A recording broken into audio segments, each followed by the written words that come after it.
मैं हूँ आरजे अनिमेश और दो अडल्ट्स जब अपनी मर्जी से रजामंदी के साथ बिना शादी के एक साथ रहते हैं तो वो लिव इन कहलाता है, जो आजकल काफी ट्रेंडिंग इन भी है क्योंकि बहुत सारे युवा एक दूसरे को समझने के लिए और बिना शादी के कमिटमेंट को अपने ऊपर ला दे लिव इन में रह के एक दूसरे को समझने की कोशिश करते हैं। बहुत सारे लोग जब अच्छे से समझ जाते हैं तो अलग भी हो जाते हैं, लेकिन उधर न जाते हुए ये अभी एक राष्ट्रीय बहस का मुद्दा बना हुआ है। उत्तराखंड में ये कहा गया है कि जो लोग लिव इन में रह रहे हैं उनको रजिस्ट्रेशन कराना होगा।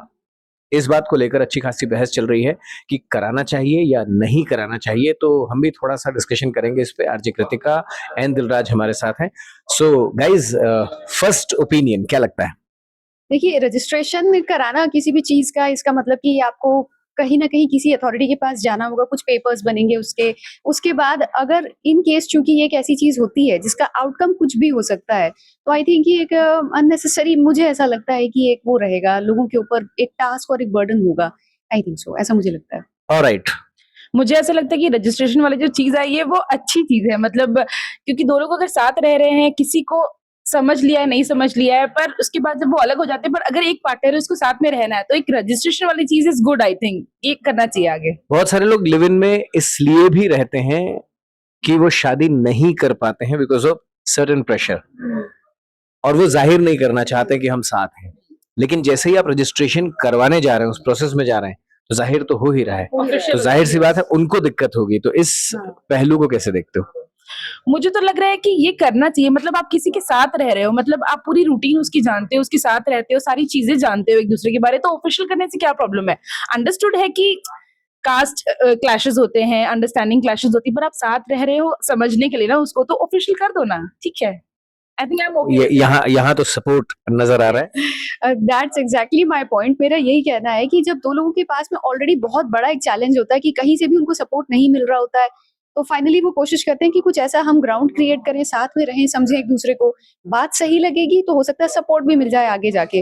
बट चूंकि ये मैंने जैसा कहा था कि इसका आउटलुक कुछ आउटकम कुछ भी हो सकता है आगे जाकर, तो मुझे नहीं लगता कि इसको ऑफिशियल करके इसका पेपर वर्क या कुछ वैसा कराना चाहिए, क्योंकि जो मुद्दा है कि हम चीजों को अंडर कवर रख कर के ही सब चीजें सॉल्व करना चाहते हैं, अल्टीमेटली वो कॉन्सेप्ट ही खत्म हो जाएगा, ऐसा मुझे लगता है। ऑलराइट, तो यहाँ पर भी एक तर्क दिया जा रहा है कि जो कृतिका कह रही हैं कि एक सीक्रेसी जो है, राइट टू प्रिवेसी जो है, वो वायलेट हो जाएगी जैसे आप जाहिर करते हैं। लेकिन ये राइट टू प्रिवेसी अक्सर देखा गया है कि महिलाओं के हक में थोड़ी सी कम ही बैठती है। छत्तीसगढ़ का मामला है, एक टीचर और एक महिला लिव इन में थे, उनके बीच में बहस हुई और फिर टीचर ने उस महिला की हत्या कर दी। इस मामले को खुलने में समय लग गया क्योंकि कुछ भी डिटेल्ड नहीं थी कि वो कहाँ रहती थी, क्या करती थी। तो इस तरीके से जो अनरजिस्टर्ड लिव इन है, क्या ये सेफ्टी ऑफ वुमेन को चैलेंज नहीं करते? जहाँ तक सेफ्टी का सवाल है, तो लोग तो रजिस्टर्ड मैरिजेस में भी हर रस्म और हर रीत फॉलो कर लेने के बाद भी सेफ्टी की गारंटी नहीं होती है। बट पकड़े जाने की और जो आपने जुर्म किया है उसको कानूनन सजा मिले, इसकी तो गारंटी होती है। हाँ, उसकी होती है, बट जैसा कि कई बार क्या होता है, हमारे समाज में ऐसे होता है कि कई चीज़ों को हम दबा देते हैं, ब कई बातों को हम ढक देते हैं, तो कई बार जस्टिस उस केस में भी नहीं हो पाती है। लेकिन जब मामला सामने आता है, तो पुलिस तो अपना काम करती ही है, जो जुडिशरी सिस्टम है वो अपना काम करता ही है, तो न्याय तो फिर मिल ही जाता है, प्रोवाइडेड कि असलियत सामने आए, चाहे वो रजिस्टर्ड हो या ना हो। ऑलराइट, तो वुमेन सेफ्टी के लिहाज से रजिस्टर्ड लिव इन रिलेशनशिप ज्यादा सेफ होंगी? कृतिका कह रही नहीं होंगी। मुझे तो लगता है होंगे, क्योंकि रजिस्टर्ड चीजें ना, फॉर एग्जाम्पल आपने ट्रेन में टिकट बुक करी है, एक्सीडेंट हो जाता है ट्रेन का, तो जुर्माना उन्हीं को मिल जाता है, जो पेनल्टी हर जाना सर पेनल्टी उनको मिलती है जिनका रजिस्टर्ड होता है। तो रजिस्ट्रेशन मेरे को लगता है बहुत जरूरी, ऑफिशियल चीजें करना जरूरी है। तो ठीक है ना, वही मैं कह रही हूँ, जब दो लोग को साथ में रहना है और जानना चाहते हैं एक दूसरे को कि हम सही से रह सकते हैं, तो कर लो ना ऑफिशियल, ठीक है। तो इस मुद्दे में दोनों ही तरफ बराबर तर्क हैं कि लिव इन को लेकर जो स्वतंत्रता, खास तौर से जो युवा हैं रिलेशनशिप में रह रहे हैं, उनको चाहिए, वो मिलनी चाहिए। कितनी मिलनी चाहिए, कैसे मिलनी चाहिए?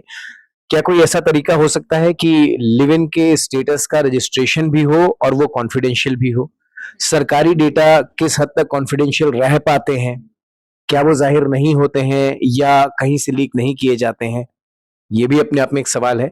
और अल्टीमेटली जो प्रिवेसी एंड सीक्रेसी की बात युवा कहते हुए नजर आ रहे हैं वो भी है। वुमेन सेफ्टी को लेकर भी लिव इन का स्टेटस कहीं कहीं पर बहुत चैलेंजेस खड़े करता है। आप इस मुद्दे पे क्या सोचते हैं, जरूर बताइएगा।